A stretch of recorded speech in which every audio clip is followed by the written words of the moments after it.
President Trump is now floating the idea of running for a third term in some of his strongest comments yet. The president reportedly told Meet the Press anchor Kristen Welker that he wasn't joking when asked about the possibility, and he said that there were ways around the constitutional term limits on the presidency.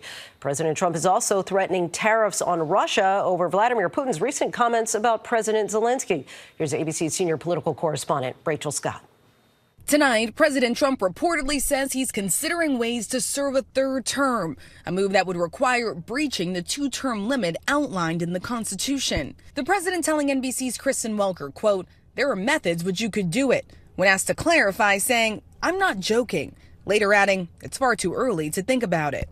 But the president and his allies have been floating the idea for months. I've raised a lot of money for the next race that I assume I can't use for myself, but I'm not 100% sure because I don't know. I think I'm not allowed to run again. I'm not sure. Am I allowed to run again? Amending the Constitution for Trump to run a third term would be extremely difficult, first requiring two-thirds approval by Congress and then ratification by 38 states. With the president now just days away from imposing tariffs on foreign cars and auto parts, Trump now threatening even more on Russian oil. The president delivering his harshest criticism yet of Russian President Vladimir Putin, saying he's, quote, very angry with him for attacking the credibility of Ukrainian leader Volodymyr Zelensky.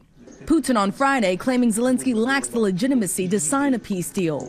Trump himself has criticized the Ukrainian president, falsely calling him a dictator. He refuses to have elections, is low in the real Ukrainian polls. I mean, how can you be high with every city is being demolished?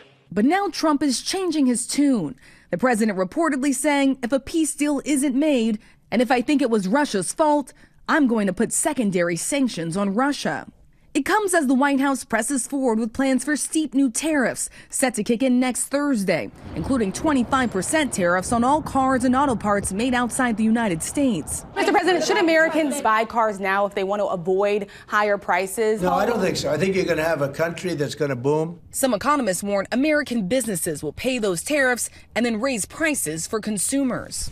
By one estimate, the price of a new car should shoot up more than $6,000 by next year. It's the economic consensus that actually, in fact, car prices will go up. It's just very hard to find things that are solely produced in the United States. And even those car makers that are most insulated from tariffs do get some kind of parts from abroad or steel that is going to increase the cost of that vehicle. The president reportedly saying, I couldn't care less if foreign automakers raise prices.